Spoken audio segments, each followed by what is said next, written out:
আসসালামু আলাইকুম ওয়া রাহমাতুল্লাহ। আপনাদের সাথে কথা বলছি প্রফেসর ডক্টর মোহাম্মদ মহিউদ্দিন উজ্জ্বল। আমরা যে টপিক নিয়ে কথা বলবো আপনারা ইতিমধ্যে মনে হয় সবাই জেনে গেছেন যে আমাদের অন্তর্বর্তী সরকারের প্রধান প্রফেসর ডক্টর মোহাম্মদ ইউনূস পদত্যাগ করার মোটামুটি একটা নীতিগত সিদ্ধান্ত নিয়েছেন। তাকে উপদেষ্টা পরিষদের অন্যান্য যারা আছে, যারা এই সরকারের অনেক বড় একটা অংশী ছিল, তারা তাকে বোঝানোর চেষ্টা করছে যাতে তিনি পদত্যাগ না করেন, যাতে তিনি তার সিদ্ধান্তটা পরিবর্তন করেন। এখানে একটা জিনিস মনে রাখতে হবে, ডক্টর মোহাম্মদ ইউনূস নিজে যা যা কিছু অর্জন করার কথা তিনি সব কিছু নিয়েছেন। তার লাইসেন্স নিয়েছেন, তার ট্যাক্স মওকুফ করে নিয়েছেন, তার মামলা প্রত্যাহার করে নিয়েছেন, ভাইবা আদালতদেরকে ক্ষমতায়িত করেছেন, উঁচু উঁচু পদে সরকারের নানা জায়গাতে বসিয়ে দিয়েছেন। সুতরাং এই মুহূর্তে তিনি যদি পদত্যাগ করে চলেও যান, তাতে তার কোনো কিছু কিন্তু হারানোর কিছু থাকবে না। বরং বাংলাদেশ 9 মাস 10 মাস যেটা হলো, যেটার মধ্য দিয়ে বাংলাদেশ গেল, বাংলাদেশের অর্থনীতি সাফার করলো, বাংলাদেশের বিদেশি বিনিয়োগ চলে গেল,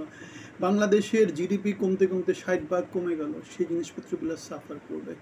এখন আমাদের এই জিনিসটা দেখতে হবে, ডক্টর মোহাম্মদ ইউনূস চলে গেলে কাদের ক্ষতি হবে? বাংলাদেশের লোকজনের ক্ষতি হবে। এখন সামনে থাকলেও যে খুব একটা লাভ হবে সেটাও তো বলা যাবে না। তাহলে কাদের বেশি ক্ষতি হবে? এনসিপি নেতাদের ক্ষতি হবে, বৈষম্য বিরোধী আন্দোলনের লোকজনদের ক্ষতি হবে, জামাত শিবিরের লোকজনদের ক্ষতি হবে, বিএনপির কি ক্ষতি হবে? বিএনপির ক্ষতি হবে না, বিএনপি বরং খুশি, কারণ বিএনপি হচ্ছে ক্ষমতার অংশী। যদি নির্বাচন হয় বিএনপি ক্ষমতায় আসবে। একই রকম আমি এই কথাটা বলেছিলাম, ক্ষমতার দুটো জিনিস থাকে, একটা হচ্ছে সরকারি দল আর একটা হচ্ছে বিরোধী দল। এখন বিরোধী দলের সাথে সরকারি দলের কখনো মিল হবে না। যেমন 17 বছর বিএনপি সাফার করেছে, কেন? তারা ক্ষমতায় যাবে, আওয়ামী লীগ ক্ষমতায় ছিল, আওয়ামী লীগ থেকে ক্ষমতাটা নেওয়ার জন্য। একই রকম করে বিএনপি যদি ক্ষমতায় যায়, তার বিরোধী দল হবে আওয়ামী লীগ এবং যোগ্য বিরোধী দল। এখন বিএনপিকে যে কোনো সময় আওয়ামী লীগ চাইলে ক্ষমতা থেকে নামিয়ে দিতে পারে। সুতরাং বিএনপির সাথে আওয়ামী লীগের কখনো কোনো ঐক্যমত হবে না। যেটা হবে সেটা হচ্ছে সব সময় ফাইট চলতে থাকবে। তাহলে আমাদের এখন যেই দলটা সবচেয়ে দ্বিতীয় সেকেন্ড মোস্ট শক্তিশালী, তারা হচ্ছে জামাত শিবির। সুতরাং তারা এখন ক্ষমতার সবচেয়ে কেন্দ্রবিন্দুতে অপেক্ষা করছে, তারা ক্ষমতা ভোগ করছে, তারা রাষ্ট্র শাসন করার মতো অবস্থা তাদের আছে, তাদের ক্ষমতা নানা স্তরে স্তরে তাদের লোকজন তারা বসাতে পেরেছে এবং তারা হচ্ছে অনেক বড় একটা সুবিধাভোগী। সুতরাং যারা যারা সুবিধাভোগী তারা এখন আতঙ্কিত এবং তারা নানা রকমভাবে প্রচারণা দিচ্ছে যাতে ইউনূস সরকারকে, বাংলাদেশের জনগণ ইউনূস সরকারের পক্ষে জনমত তৈরি করে। কিন্তু আমরা একবার একটা কথা বলেছি, রাজনীতি করতে হলে জনগণের জন্য কথা বলতে হবে। গত 9-10 মাস ইউনূস সরকার বাংলাদেশের সরকারের জন্য, বাংলাদেশের জনগণের জন্য, বাংলাদেশের জন্য কিছু করেনি, বরং নিজেদের যে যোগগুলো আছে তাদের জন্য সব কিছু করেছে। অযোগ্য লোকদেরকে ক্ষমতায় বসিয়েছে, বাংলাদেশকে কত বছরের পিছিয়ে দিয়েছে জিডিপি, অর্থনৈতিক উন্নতি, সুশাসন, গণতন্ত্র, সেটা কেউ বলতে পারে না। আমাদের প্রেস সচিব একটা কথা বলেছিল, আগামী 9 মাস বাংলাদেশের জন্য গুরুত্বপূর্ণ। আমি তখন বলেছিলাম, কেন বিগত 9 মাস না, কেন বিগত 54 বছর না, কেন প্রত্যেকটা ক্ষণ, প্রত্যেকটা ইনস্ট্যান্ট বাংলাদেশের জন্য, যে কোনো লোকের জন্য গুরুত্বপূর্ণ। কেন? ছোট ছোট বালুকণা, বিন্দু বিন্দু জল, ঘরে তোরে মহাদেশ সাগর অতল। এই যে এই ছোট ছোট সময়গুলো, এই সময়গুলো আমাদেরকে উন্নতি শিখরে নিয়ে যায়, নয়তো আমাদেরকে অধপতনের দিকে নিয়ে যায়। বাংলাদেশকে স্পষ্টভাবে গত 9 মাস অধপতনের দিকে নিয়ে গেছে। এখন সেই অধপতন থেকে উন্নতির দিকে বাংলাদেশ কখন যাবে? সুতরাং ডক্টর মোহাম্মদ ইউনূস পদত্যাগ করছে কি করছে না, সেখানে নাটক আছে। কেননা তিনি নাটক দেওয়া পছন্দ করেন। আমরা একটা বোয়াল মাছ, তিমি মাছের কথা বলেছিলাম, তিনি খুব সহজে তার সিট ছাড়েন না। তিনি তার যা কিছু পেতে চান, তিনি সব কিছু চলে বলে কৌশলে তিনি সেগুলো অর্জন করেন। তিনি যেহেতু শোষণ করেছেন বাংলাদেশের জনগণকে গ্রামীণ ব্যাংক দিয়ে, উচ্চ সুদের ঋণ দিয়ে, সুতরাং তাকে আমরা কোনোভাবেই বলতে পারি না যে তিনি এথিক্যাল পার্সন। তিনি মিথ্যা কথা বলেছেন, বাংলাদেশের জনগণের সাথে প্রতারিত করেছেন, প্রতারণা করেছেন এবং প্রতারণা জিনিসটা চালু আছে। এখন তিনি কি পদত্যাগ করবেন নাকি করবেন না সেটা আমরা এখনও জানি না। তবে তিনি এই জিনিসটা আলোচনায় নিয়ে এসেছেন। তাকে কি কেউ পদত্যাগ করাচ্ছে নাকি করাচ্ছে না সেটা আমরা জানি না। তবে আর্মি এখানে একটা গুরুত্বপূর্ণ ভূমিকা রেখেছে। তার 18 মাসের কথা বলেছিল, ডিসেম্বরে 18 মাস। সুতরাং নির্বাচনটা হয়ে যাওয়া উচিত। ডক্টর মোহাম্মদ ইউনূস আর্মির সাথে ডাইরেক্ট অপোজিশনে গিয়েছে, যদিও তিনি 18 মাসে কি কাজ করেছেন আমরা কিছু দেখতে পাই না। সুতরাং কোনো কাজ না করে যদি কোনো একটা সিটে বসে থাকে, যেমন কথা বলেছিল কর্নেল অলি আহমেদ, বাংলাদেশ মুদি দোকান থেকেও খারাপ অবস্থার মতো চলতেছে। সুতরাং এই অবস্থায় বাংলাদেশ চলতে পারে না। এখন এটা কি নাটক কি না? নাটকও হতে পারে, কারণ আমাদের ফ্রান্সে থাকা, প্যারিসে থাকা মুরিদ আছে, পীর আছে, তার অনুসারীরা নাটকও করতে পারে। সুতরাং তার উপদেষ্টা পরিষদে যারা আছে, অযোগ্য লোকদেরকে দিয়ে বাংলাদেশ যেভাবে চলছে, বাংলাদেশের জনগণের সমর্থন ডক্টর মোহাম্মদ ইউনূস এখন পাচ্ছে না, পাবে না।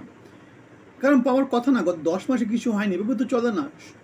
সবজির দাম কম, সব কিছু খারাপ, সবজির দাম কম, এই লোকটাকে থামান। বিশ্ব লেভেলের খেলোয়াড়, আমরা জানি তিনি বিশ্ব লেভেলের খেলোয়াড়, তবে সেটা খেলোয়াড়ি যোগ্যতার দিক থেকে না, বাটপাড়ির দিক থেকে। সুতরাং জনসমর্থন এবং প্রোপাগান্ডা দিয়ে, জনসমর্থন ছাড়া প্রোপাগান্ডা দিয়ে কোনো একটা দেশকে চালানো যায় না, রাজনীতি করা যায় না। জনগণের সাথে কত আর প্রতারণা দেওয়া যাবে? সারা জীবনে তো প্রতারণা করেছে। কারণ 84 বছর বয়সে এসে যদি বাংলাদেশের জন্য গঠনমূলক কোনো কাজ না করে, সেখানে বাংলাদেশের পরিবর্তনটা আর কি আসবে? 9 মাসে কোনো পরিবর্তন হয়নি। তিনি সংখ্যা তত্ত্ব খেলছেন। কমিশন, আমরা বলেছি একটা কমিশন হলেই চলে, সেটা নির্বাচন কমিশন সংস্কার। নির্বাচনী ব্যবস্থাতে যদি যোগ্য লোকরা আসতে পারে, রাজনীতিতে যোগ্য লোকরা যদি আসতে পারে, নির্বাচনে যদি সুষ্ঠুভাবে ভোট দিতে পারে, যদি সবার জন্য সমান প্লেগ্রাউন্ড হয়, একই মাঠে সবাই খেলছে, যদি সেটা নিশ্চিত করতে পারে, তাহলে যোগ্য লোকরা কি আসবে, নির্বাচনে আসার চেষ্টা করতে পারে এবং বাংলাদেশের খোল নালচে চেঞ্জ হওয়া যায় একটা সম্ভাবনা থাকে। এখন তিনি যেভাবে নিজের জন্য সব কিছু বুঝে নিয়েছেন, এখন রাজনৈতিক দলগুলো তো একই কাজই করবে। এখন তিনি যদি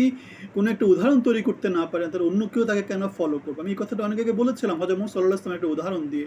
হযরত মুহাম্মদ সাল্লাল্লাহু আলাইহি ওয়াসাল্লাম একটা বাচ্চা ছেলেকে মিষ্টি না খাওয়ার উপদেশ দিতে চাইছিলেন, কিন্তু হযরত মুহাম্মদ সাল্লাল্লাহু আলাইহি ওয়াসাল্লাম নিজেও মিষ্টি খেতে পছন্দ করেন। সুতরাং তিনি আগে নিজে মিষ্টি না খাওয়াটা বন্ধ করেছেন, মিষ্টি খাওয়াটা বন্ধ করেছেন, তারপরে বাচ্চাটাকে তিনি উপদেশটা দিয়েছেন। যেখানে ডক্টর মোহাম্মদ ইউনূস নিজে লুটপাট করেছে, নিজে বাংলাদেশকে শোষণ করেছে, নিজে বাংলাদেশকে পরিবারতন্ত্র তৈরি করেছে, সেখানে তিনি সংস্কারের কথা কাকে কি উপদেশ দিবে? তার কথা রাজনৈতিক দলগুলো কেন মানবে? সুতরাং আমরা যে কথাগুলো বলেছি, সেই কথাগুলোর মধ্যে আপনি কোন জায়গাতে কি ভুল পেয়েছেন? ডক্টর মোহাম্মদ ইউনূস একজন অযোগ্য মানুষ, একজন প্রতারক, বাংলাদেশকে শোষণ করেছেন। তিনি একজন শোষক, তিনি একজন স্বৈর শাসক।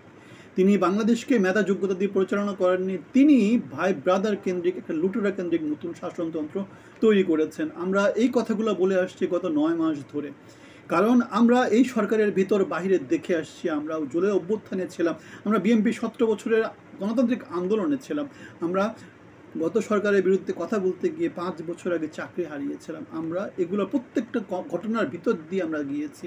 আমরা বুঝে শুনে যে কথাগুলো বলছি, সেগুলো বুঝে শুনে বলছি। সুতরাং ডক্টর মোহাম্মদ ইউনূস 9 মাসে বাংলাদেশের জন্য কিছু করেনি। তিনি যদি আরও 9 মাস থাকেন, বাংলাদেশ বরং কত বছর পিছিয়েছে তার থেকে দ্বিগুণ গতিতে পিছাবে।